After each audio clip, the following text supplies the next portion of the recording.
Hey, it's Amanda, and you are watching a segment from 100 videos in 100 days. This started out as a challenge to myself to prove that freedom can come from authenticity and vulnerability, and that life doesn't have to be perfect or look perfect, it doesn't have to feel perfect to be valuable, to really be valuable. And that you don't have to wait to share your gifts till it all looks a certain way. And this is also about what the cost is of waiting to share your gifts. I didn't have a YouTube channel before this. I never did a video of myself. I didn't even like to see myself in camera. So am I scared every time I do this? Yes. But I'm here. I'm showing up, because I'm committed to this conversation about freedom. And the freer I get, I believe the freer you will get. So I invite you to participate as you can. There's no editing here. I get one take. So if it all goes to hell, you go with me. There may be swearing, there may be crying. I may get up and walk around. It's the game. It's authentic and vulnerable.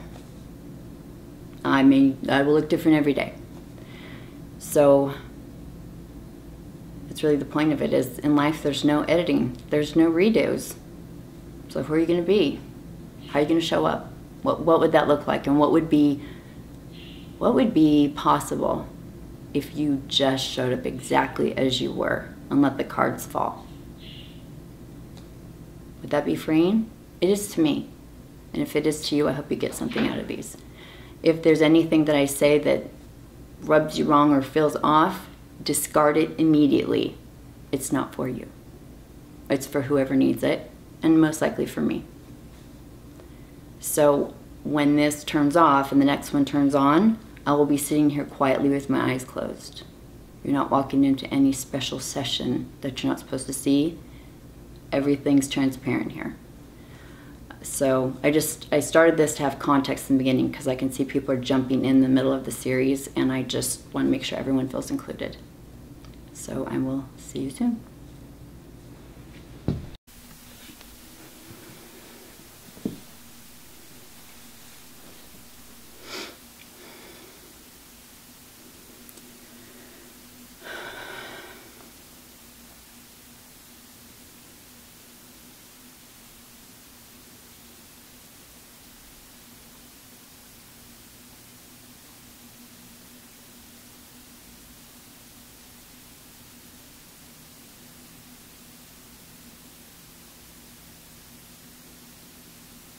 Is it hot where you are?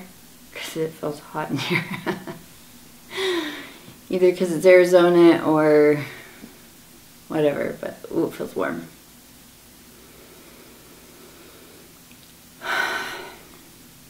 Number 26.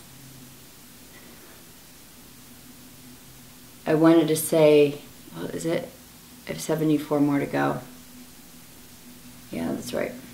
I said that to my mom at dinner last night. She's like, well, what happens after the 100th episode? I'm like, oh, well, I just take myself out on camera. Like, I just go down in flames on the 101st. And she didn't think that was funny. I thought it was funny. I'm like, Mom, it's the culmination of everything. And then I just light on fire, and then I go. And that's it. Grand finale. Then I asked her if she wanted to guest host sometime. No. Okay. And then I asked another daughter, would you like to guest host one day? Because sometimes just like I need a break, because this is 100 days straight. And she's like, hell no. I don't know what they're complaining about. It's super easy. And then I asked my other daughter, who had posted the art stuff on my timeline, you want to guest host? She's like, okay. I said, you would? Are you joking? She's like, I'll give it a shot. And then she came over afterwards, and I forgot she said that, because I've been thinking that I said I'd guest host. She was getting nervous, and I said, oh, why is that? And she said, well, I thought, what could I talk about? Well, I could talk about this. She's like, oh, I can't I don't get a topic pre-planned. I'm like, and you get one take. So I said, and you know what? It doesn't matter how much you plan. As soon as you're quiet, and if you don't let that just come in and start running, you actually have no idea what you're going to talk about. So it's just jumping off the cliff, and kind of hope you go into swan dive, but you might splat. It could go anyway, and it'll all be fine. People don't mind splats. They splat too sometimes. So I thought that was cute. So she may guest host in the next 73 episodes. It is seriously mind-boggling. I'm like, no, nothing. I'm just gonna lay on here and sleep. I'll just put my makeup on while I'm talking. I don't know. Well, and it's funny because I say that because this morning I haven't had a title for the book this whole time, and I know how I write, so I know things kind of come in the last minute. I'm sliding in right at the last second of the game, but I was like, a little sooner would be nice because I like kind of the angle I'm writing this. So I woke up and I was doing some of my meditation, and it popped in, and then it all started clicking, like the angle and the cover and everything. So that was pretty cool. So it made me feel more excited to write it because I haven't seen it written in this way before. So I thought that was cool.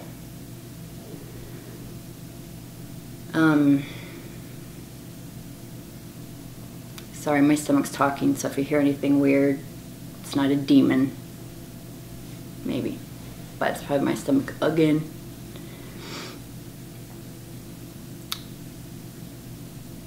So I guess what's predominantly coming up right now is, because that was coming in so much this morning, all that writing, really has to do with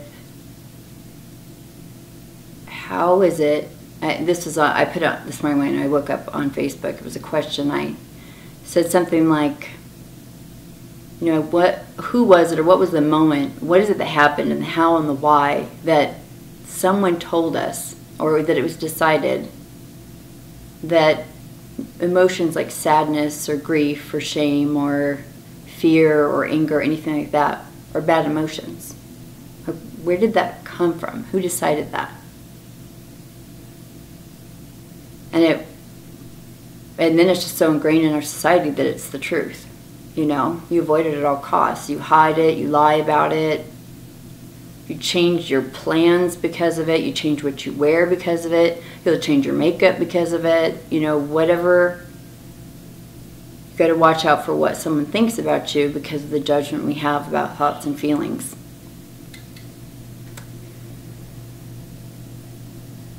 Because what I know is that all emotions are accepted by the universe. It was created by the universe, God, whatever you want to call it.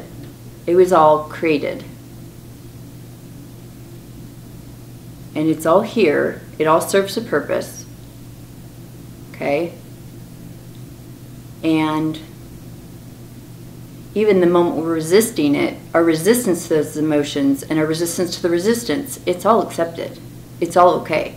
How do I know? It's here. If it's not okay, it's not in existence. It wasn't even made. It was thrown out. And people want to say, well, terrible things happen when we feel those things. I would say, because I think I'm a smart cookie now and then, and it could be wrong, but I would say it's not that we think or feel things. It's either that we believe them and it leads us in, and we didn't ask ourselves if we believed them, we just locked onto it. Like, I believe it and that's true.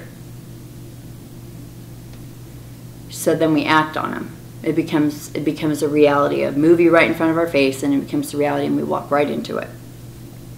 So there's that. But there's also the fact that we don't think we're allowed to feel them. So people that look angry with the machine gun out there, I don't think that's anger.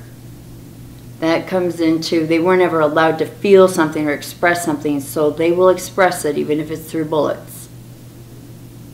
They probably didn't feel hurt or pain or shame or an emotion they needed to, or even anger properly, and then they lash out. That's not what the original form is. We've created these deformed, warped things, and those are accepted too. They just are painful, but they're still accepted.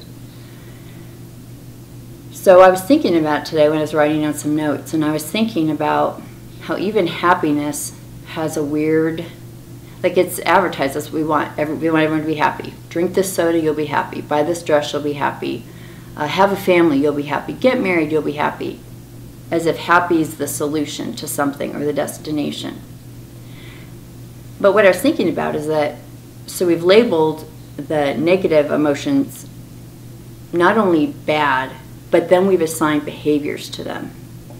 Like if they're grouchy, that means this is going to happen. If they're angry, this is going to happen. If they're depressed, this is going to happen. If they're happy, this will happen. If they're joy, this will happen. I don't even think we worry about what's on that side. We just think, I'll be good if they're okay over there. So we don't want anyone to do this. But when I was looking at happiness, do we function at a super high rate when we're happy? Because when I'm looking at the people in my life and myself, what I notice about happy is we get lackadaisical.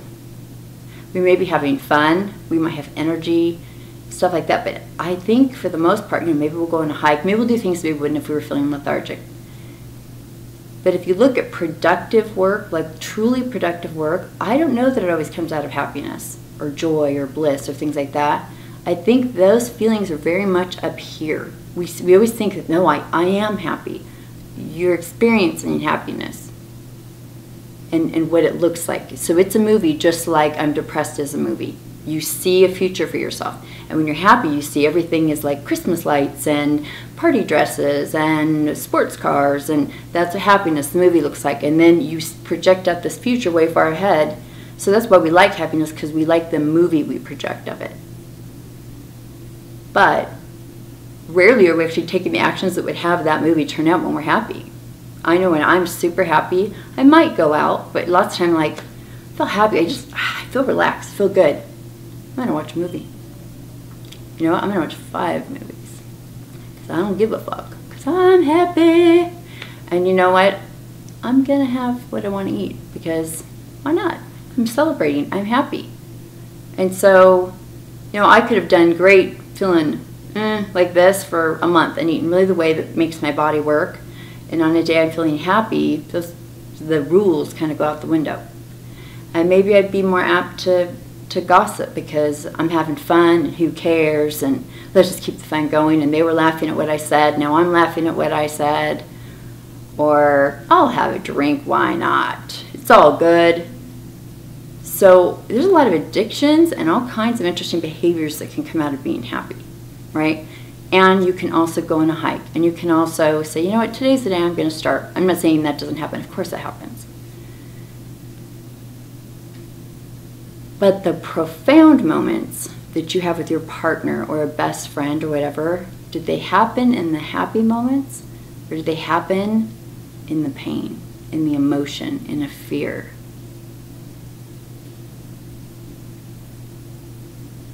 When you could be there for them. When you're happy, you're just laughing and talking. It's gaiety, right? It's fun, but so are drugs. But that's the good one, and that's the bad one. I can love, I can console, I can serve, I can honor, I can do all these things with someone who has the spectrum of emotions in that moment. Happy doesn't need jack shit from me.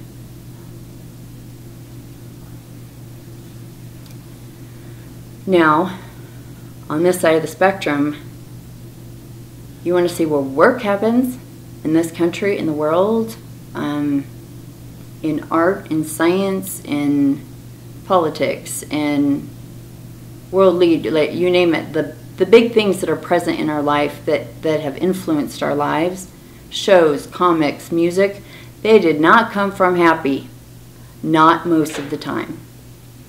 It came from a place that there was inquiry, there was looking inside, that there's a connection to the other side that breaks open, where that art comes through, those feelings come through that are real, they're authentic, that you want to share, you want to dump them out. And because they're on the negative side, where no one wants to talk about them, But that's what a lot of our music's about, and our art and things like that. And when we feel it, we just feel that deep ache inside because we know it, but we're not supposed to talk about it. They say we're as sick as our secrets. We're all walking around with a bunch of secrets. Millions and millions of secrets.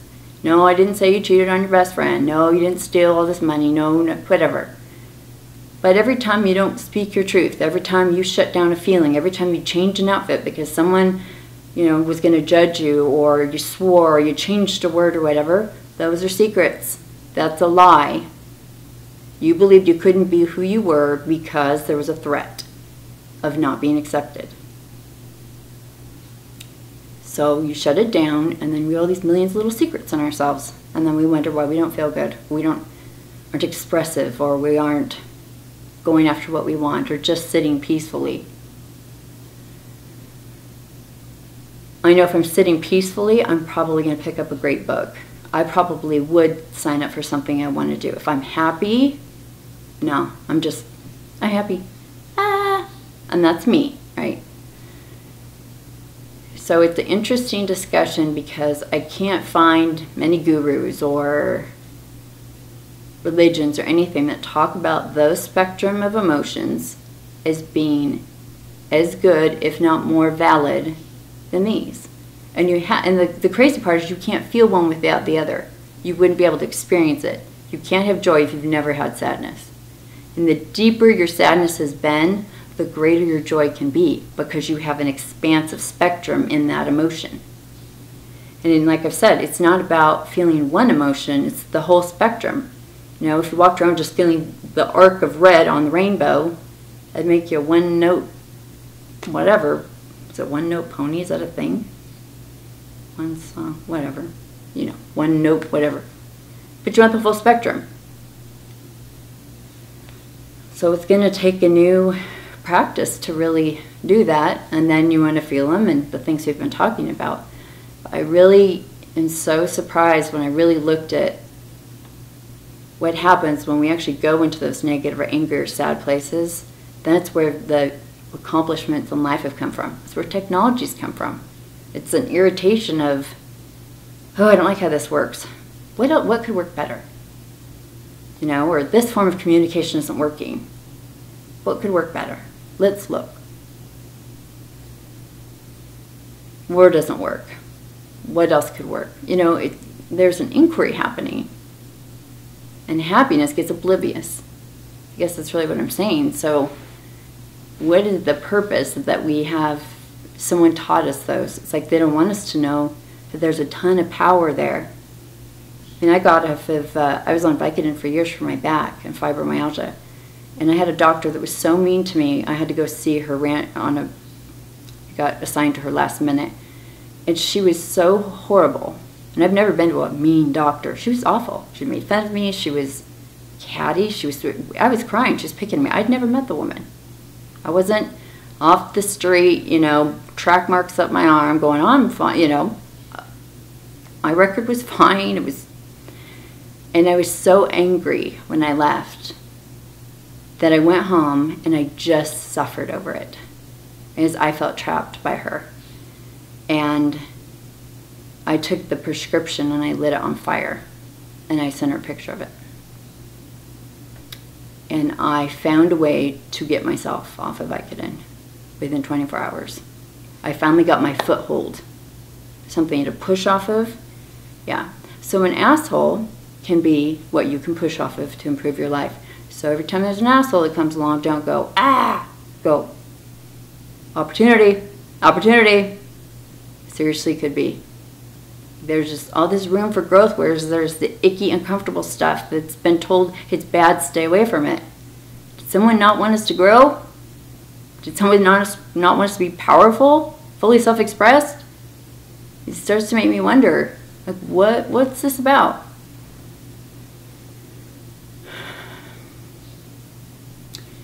So when you hear someone say they're sad or they're tired, or they're depressed or they're angry, instead of feeling a protective mode for yourself or a judgment, maybe in the moments you can, look to yourself where you've experienced those emotions and where something good came out of it.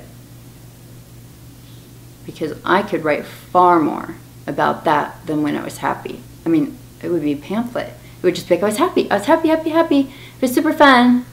It's totally awesome. Yeah, we went and did stuff. But I had breakthroughs, and I changed people's lives over here, and I took down schools that shouldn't have been there, and I had to put people in prison that were hurting people. But then I also had this great thing happen, and that company went down, but then I built my company, and it doesn't happen in the happy stuff.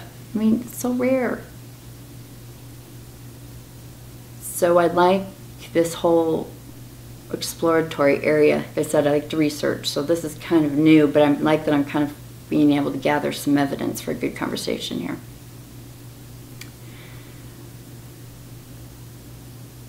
So I think just if you can notice that and just keep, if you hadn't heard this before, it was been in like 1 or 2 of these episodes, whatever they're called, but remember, you're only what you are in the moment that you are that.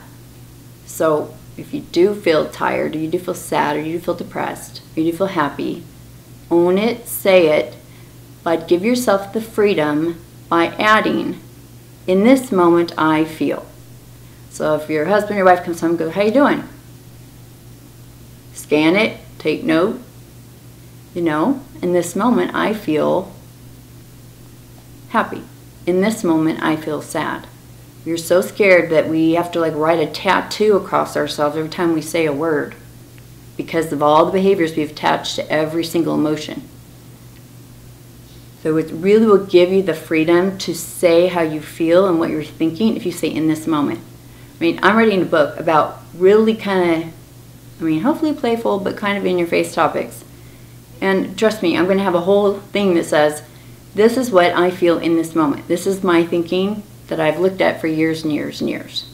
And I reserve the right to change those opinions. If I come across something else, or once I've dug in more, or after 70 more episodes, that might change. And that's my right. It's your right. But give yourself that room to say how you feel in that moment. You know, if you drive down the street and you see a tree and then a mailbox and then a car, you don't go, the tree's me, the car's me, the whatever. You don't feel worried about it because it's passing through. So are feelings and thoughts. They're not you. It's what is going through you in the moment. That's it. But if you ignore them, you've got the secrets going on and you're shoving them down. And it's very hard to have a life that you are just in love with and fully feeling if you are embarrassed and you're hiding them. And when you can feel something in the moment, someone else is allowed to feel something in the moment. You know, your spouse or your partner can come home and go, how are you feeling? Grouchy. And you can say, oh, he's feeling grouchy in this moment. And it doesn't have to ruin the rest of your night. You don't have to go, oh shit. Oh shit. He's feeling grouchy. Kids, he's feeling grouchy. Turn off the TV, everyone get in your rooms. You have to do that. Give them the room to have it in the moment. That's exciting. I mean, it really is, because we want to tell the truth. We want them to tell us the truth. But if we go into a movie about it the second they say it and we've shut down the evening, give them room to change their clothes. Give yourself room to have a glass of water, and 5 minutes later, a different song will come on. You're like, oh, actually, I'm feeling pretty good. Who knew? Don't lock yourself in. And when they say they're having a negative emotion, look for, gosh, I know I have that emotion, and what are the productive things that have happened for me in those? Because the minute we can start shifting this context, different dialogue, different world, the fear will just dissipate because someone's allowed to feel what they feel. And you want peace? Allow people to feel what they feel. Grant them being. I hate you. Thank you for telling me that. Telling the truth is hard. In that moment, they felt hate. And the minute you say, give that the space, it starts to dissipate. If you label it, that means you hate me forever, and that means you lied that you love me, and that you're la la la la. Like, no, that's not what happened. That's not what happened. Let it be. Let yourself be. You look in you. Let them have their space. you will start having peace in your life. You will start having amazing conversations. They're going to start wanting to show up and have conversations because they trust you. You feel like a safe space because you're allowing yourself a safe space for the negative emotions that produce the good in the world. I know, I'm crazy. I don't give a fuck anymore. Well, in this moment, I don't give a fuck. I love that. Alrighty, I'm gonna go write. I'll see you later. Bye.